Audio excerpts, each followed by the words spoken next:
Hey friends, Middle Age Noob here again with another replay. We're in my 1357 again. We're on El Halluf again, but this time we're in the northeast spawn. I think I told you in my last replay on El Halluf that I preferred the southwest spawn because of the spot over there in H9 where you can get some early spots. I've been trying to find a place on this spawn that gives you some of those same characteristics, being able to spot the opposing artillery or campers on the far side, get some views down into the bowl.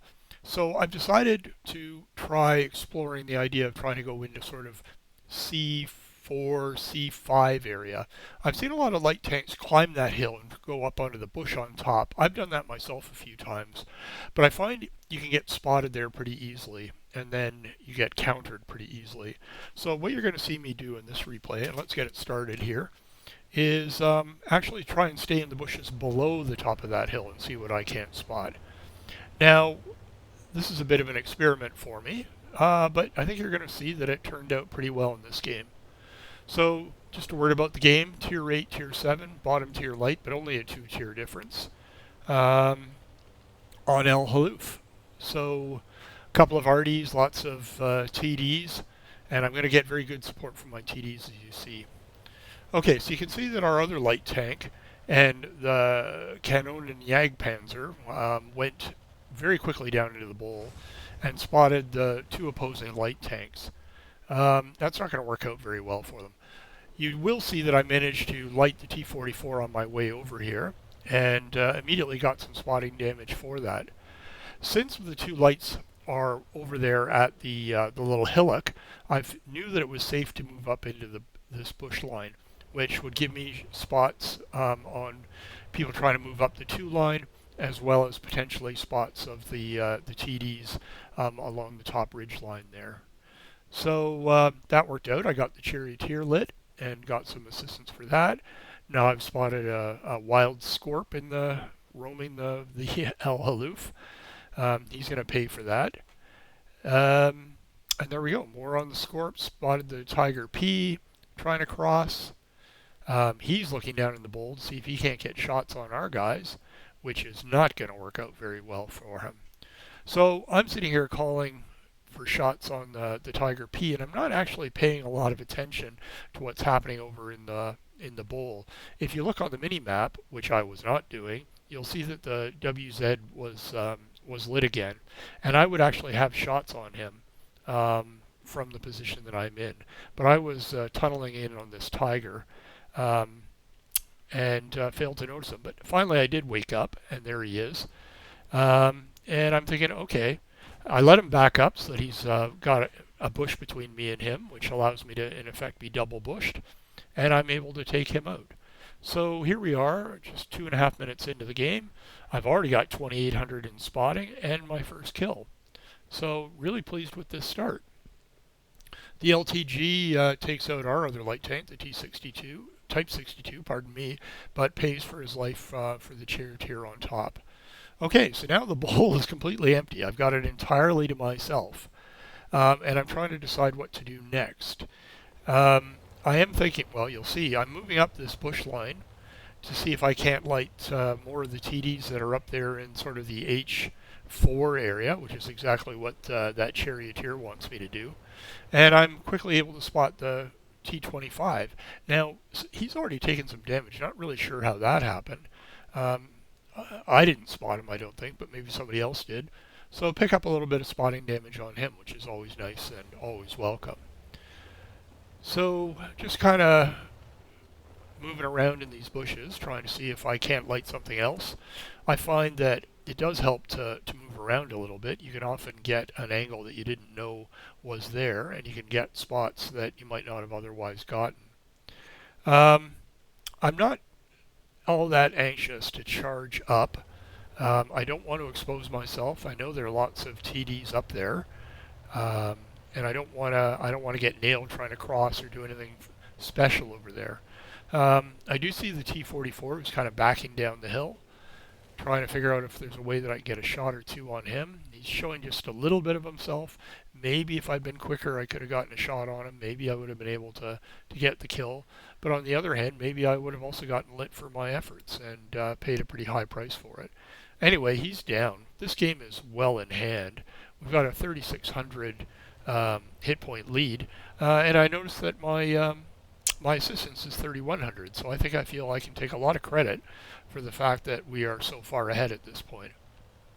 So now I do want to try and make my way over to see if I can't spot those TD campers.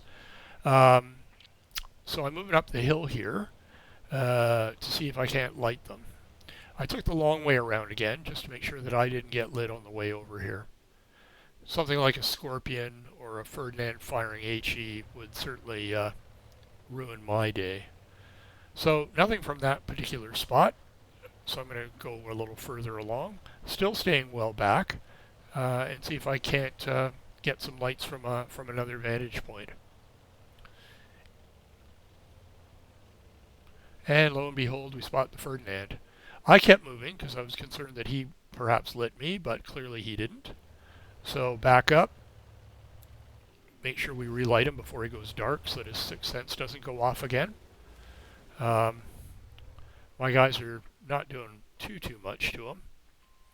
And since he's not spotting me, since I never got spotted on either of those, I decided that I can stay out here safely and spot him.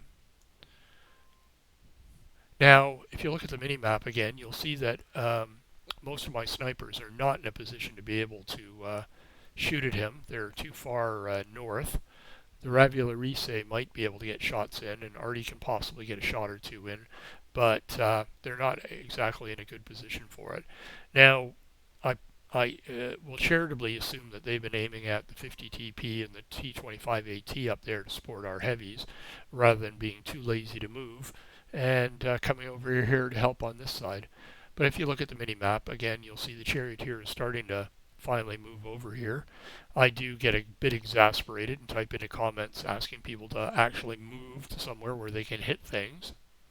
The charioteer did, but was too slow to get over here before the Ferdinand gets himself back into complete hardcover.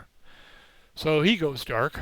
I noticed the 50 TP. I'm wondering if by moving up just a little bit here I can get shots, but he's already moved too high up the hill for me to be able to do that. So this game is well in hand, 5,000. There's only 2,000 hit points left on the table. Time to take a few more risks. Come up here, make the crossing, go up here for two reasons. One, in case I was lit on my crossing, and two, to proxy spot anybody who might be up on that perch. There are still two Arties around. Don't get anything for that, so assume that I'm not going to get lit as I travel up this path. Looking around, there's a Ferdinand. I got lit by the Ferdinand, but I also find Artie. Delectable Artie. Lovely, lovely, tasty Artie. And there he goes. But he does manage to get a shot off. Doesn't connect with me, but it stuns me a little bit, which slows down my reload and lowers my view range and everything. So I'm just going to chill here until the stun wears off and until I can get a bit more of a reload, get further into my reload. Don't particularly want to expose myself to that Ferdinand right now. I'm hoping that somebody else will distract him. And maybe I can see from the tracers where Artie is. Want to make my way over there.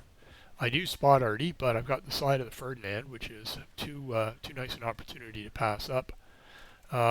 Unfortunately, he does get around fast enough to get his armor towards me, and I'm not able to finish him off.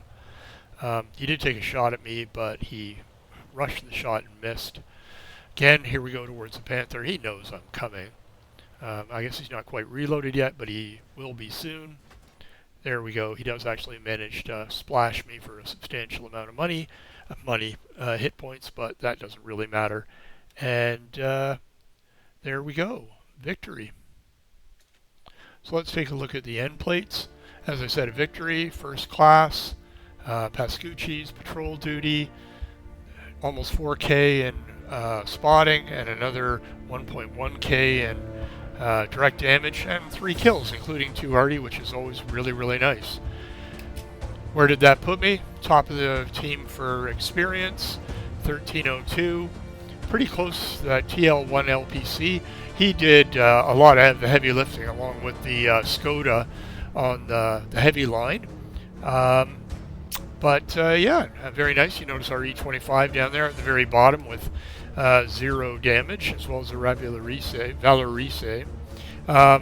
The Valorise actually took some shots, but I did check the after-battle stats, and the E25 was AFK the whole game. So still a nice victory with one player AFK. And then in terms of the rewards, took very little damage, didn't shoot a single round of gold, so made some very nice, some nice credits on that one. So there you go. That was an experiment for me on how to scout from the other side of El Halluf. A nice complementary replay to the one that I had done from the other spawn. I think I'm going to keep trying that set of bushes down there in the middle, and see if I can't continue to make it work the way it did in this game. Anyway, there you go. I hope you found that interesting, and I look forward to seeing you all on the battlefield. Talk to you later. Have a great rest of your week. Bye now.